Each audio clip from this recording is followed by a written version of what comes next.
Hello, welcome back to my channel. In this episode I'll be doing the NOSY BOOKTUBER tag.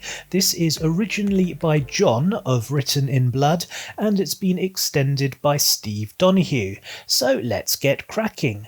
Question number 1. How many books have you read this year?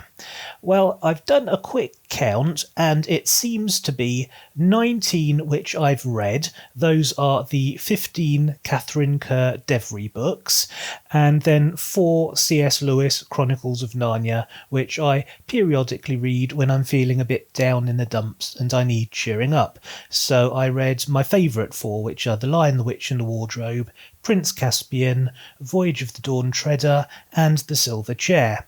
And in addition to those, I also had 2 audiobooks which I listened to, which were Wind in the Willows and The Story of the Amulet. Wind in the Willows by Kenneth Grahame and The Story of the Amulet by E. Nesbit.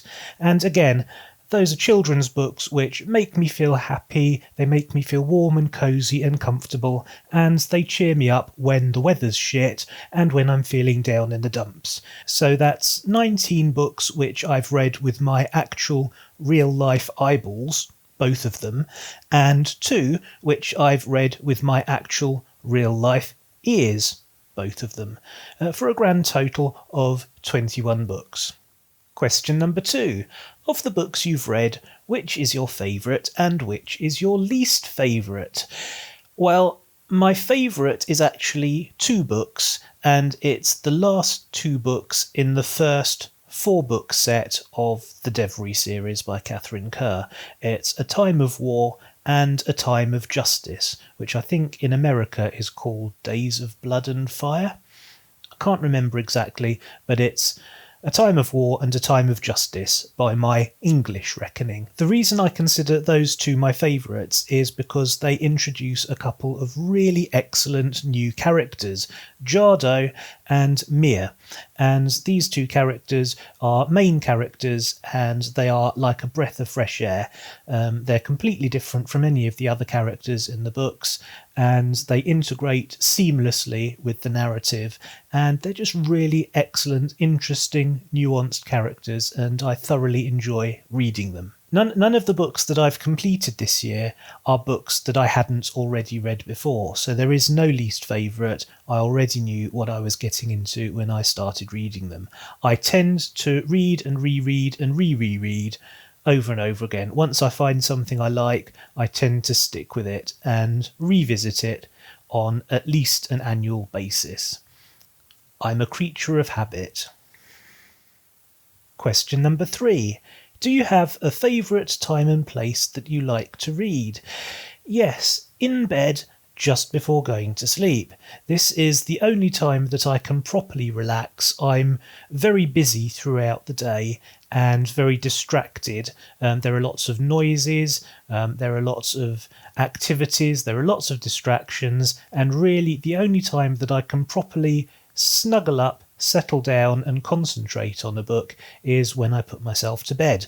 Unfortunately, that means that I don't really have very much time to read before I inevitably doze off. As I get older, the dozing off happens earlier and earlier, so I consequently have less time to read. It's an issue. Question number 4. How many hours per day do you have the opportunity to read? Really only 1 to 2 hours a day because of the whole reading in bed just before falling asleep scenario. So I read until I doze off. Sometimes if I'm lucky, or if I've had a particularly large quantity of coffee that day, I might get 3 hours of reading in, but it's rarely longer than that. Mostly it's 1 to 2 hours, and it's very frustrating. Question number 5. Do you read only physical books, ebooks or audiobooks, or a combination of either 3? Well, for me it's now almost exclusively ebooks, but also with a smattering of audiobooks. My Kindle has well over 200 books in it. Most of them are ones that I've read, and quite a lot of them are ones that are on my TBR. And in addition to that, I have an MP3 player with probably about 50 or so audiobooks on it. And again, most of those I've listened to. One or two of them I've started and didn't complete. There are no DNFs in my audiobook collection. I just got distracted for one reason or another and didn't get round to finishing them. Often I listen to my audiobooks while I'm falling asleep, and then I wake up a couple of hours later and realise that I have no idea at all what's going on in the story, and I have to start again. So again, as I get older, the falling asleep thing becomes more and more of an issue, and I get less and less reading done as a result. Question number 6. What is your main pet peeve when trying to read? I can give you a one-word answer to that. Noise. I am possibly the world's most distractible person. The slightest little noise will completely ruin my reading experience and I won't be able to get back into the book again. I get distracted so easily, and once I get distracted, I become irritated and annoyed. Any noise will drive me crazy, but in particular the noises created by people being selfish and inconsiderate, because then it's not just the noise that distracts me, it's the irritation of the fact that they've done it and the fact that they're being selfish. Once I become irritated, I'm no longer in the mood for reading. Question number 7. What is the strangest place you have found yourself reading? This is an easy one to answer, and it's also a very strange place, because it's inside a dumpster on the high-speed ferry service from Stranraer in Scotland to Belfast in Northern Ireland. I was inside a dumpster reading for pretty much 5 months, 7 days a week. The reason for that is because I was doing a summer job for 5 months, dressed up as a giant 6-foot mouse. I was Jerry from Tom and Jerry, and I spent my time being chased around the boat by noisy, screaming children who liked to pull my tail and kick me a lot. It was a traumatic experience, and one which I chose to escape from by burying my nose in a book at every opportunity. And it so happened that the bookshop on the ferry included a selection of books by David Eddings, and that is how I discovered David Eddings. The first book that I read by him was Polgara the Sorceress. It's actually one of the latest books in the series, but I discovered Polgara the Sorceress, and it was quite good because although it's one of the latest books in the series, it's actually happening before the main series begins. It's kind of a prequel. So through working on the ferry and having my tail pulled on a regular basis, I discovered David Eddings and the whole Belgariad and the Malorian books. And I did that in a dumpster because that was the one place that I could find some peace and quiet. At the back of one of the restaurants, there was a giant walk-in dumpster. It wasn't the kind of dumpster that you climb into like you see in movies. It was the kind of dumpster that is a large container where all the rubbish bags are stacked up, and then this container gets lifted off the ship by a giant crane when it becomes full. And it was smelly, it was a stinky place to be, but it was also quiet and private, and so in a dumpster I read David Eddings. Question number 8. Are you a critical reader, or do you read just for enjoyment? Well, I read for enjoyment. I wouldn't read if I didn't think I was going to enjoy it, so obviously the main objective is to enjoy myself while reading. However, if the book turns out to be shit, then I will increasingly become critical as I continue reading, and if it's shit enough and I become critical enough, then I may DNF. This is what happened recently when I started reading Sarum. I read as far as I could get before the critical voice in my head became too overwhelming and I had to DNF because I was no longer enjoying the story, I was too busy analysing the book. Okay, so we are now in the extra nosy round, which I suspect is the extension that was added by Steve Donoghue. So here we go. Question number 9. Is there one specific thing that will immediately prompt you to stop reading a book? Yes, the intrusion of real-world religion.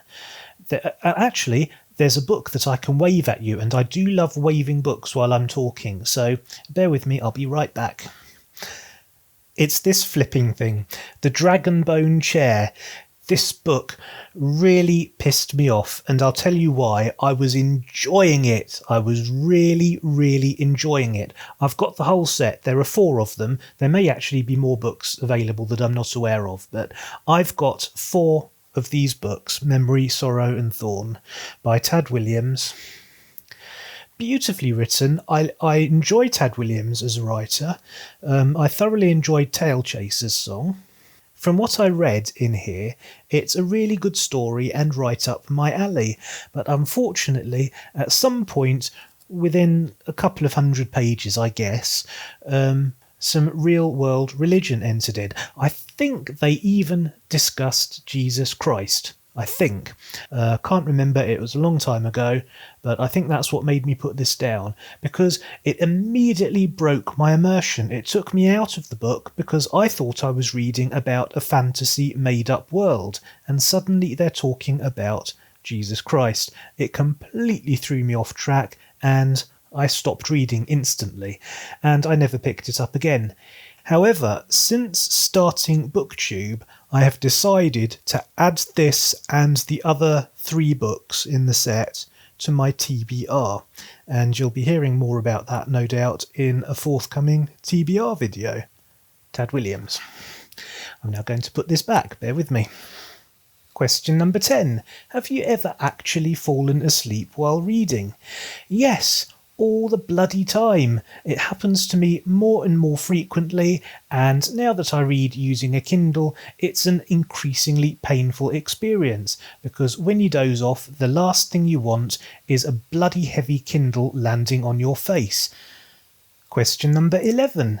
Have you ever stolen a book, you naughty thing? Yes, I have.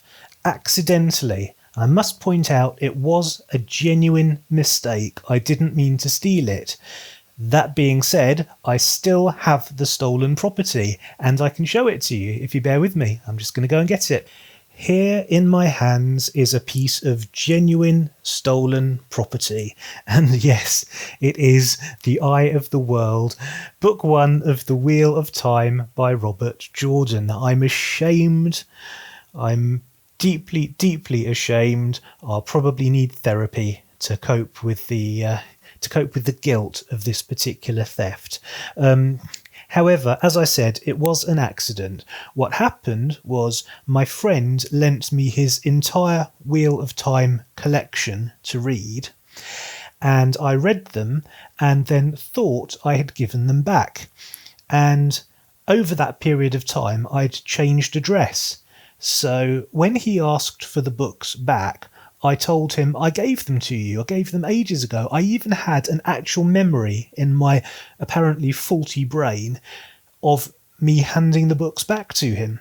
And he was insistent that I hadn't given them back, and we had a bit of an argument about it, during which I explained to him very patiently that my memory is superior and infallible, and I specifically remembered handing the books back to him. And so he went off disgruntled, and I thought that I had been wrongly accused of a crime which I hadn't committed. And then sometime later, when I was cleaning out a cupboard, I found the entire collection of the Wheel of Time books. And so I immediately phoned my friend and apologised profusely, admitted my error, and invited him round straight away to come and collect his books. But by that point, he had already replaced this one. So he collected the rest of the set and left this one with me as a souvenir, something to forever feel guilty about every time I look at it on my shelf, which I do. Question number 12. What are your specific methods for dealing with book snobs? To feel intimidated by them, to feel inadequate, and to feel unworthy. That's what happens when I encounter a book snob. I feel those things. I have no method yet for dealing with it. I feel what I feel, and it's horrible. If you have a method for dealing with book snobs and you think it might help me, please leave a suggestion in the comments below. I spend most of my life feeling inadequate and unworthy, and any advice would be very gratefully received. Question number 13. Look at your immediate surroundings and answer, are you in control of your books, or are your books in control of you? I don't need to look at my immediate surroundings to tell you that finally I am in control of my books. I have one reasonably tidy bookcase with all my books in it. Finally, after years of having books piled up everywhere. When I eventually moved to this place, I got rid of the vast majority of my book collection and only hung on to the ones that I really treasured, or the ones which I hadn't read or had DNF'd but really wanted to revisit. So it's now a very organised and reasonably small book collection. And of course now I can still feed my book buying habit, but I can do it on my Kindle. I can fill my Kindle with books and it doesn't make any mess, and I can always find the book that I want.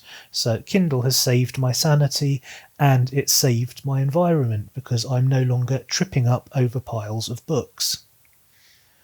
Question number 14. Have you ever watched a movie or TV show and wished it were a book?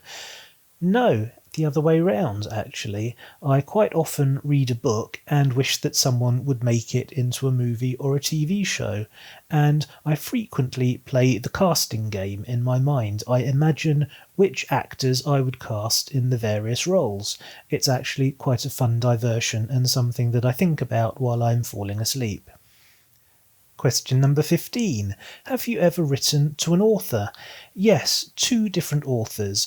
The first one, I don't know whether it really counts for this question because it's my grandma. My grandma was quite a famous author, and obviously because she was my grandma, I often wrote to her. So I was writing to an author, but not probably in the way that this question was intended. However, the other author that I wrote to was Catherine Kerr. I am a huge fan of Catherine Kerr. I've been a fan since the 80s. I'm addicted to Catherine Kerr's Devery books, and after I first discovered the Devery books, I wrote to her to tell her how much I enjoyed the books, and she never replied. I didn't get a response. And that was the only time I've ever written to an author that wasn't my grandma. My grandma also didn't reply to a lot of my letters. Question number 16. What is your sorting ritual for new books? Table to floor to shelf, or more roundabout? I don't really have a sorting system anymore. I didn't have a sorting system in the past when I had real books, and now that I've got a Kindle, all my books are organised in my Kindle. There isn't really a system. So that's it. That's the end of the Nosy Booktuber tag. I hope you enjoyed it. If you did, you know what to do. Please hit the subscribe button, hit the like button, and I will see you next time.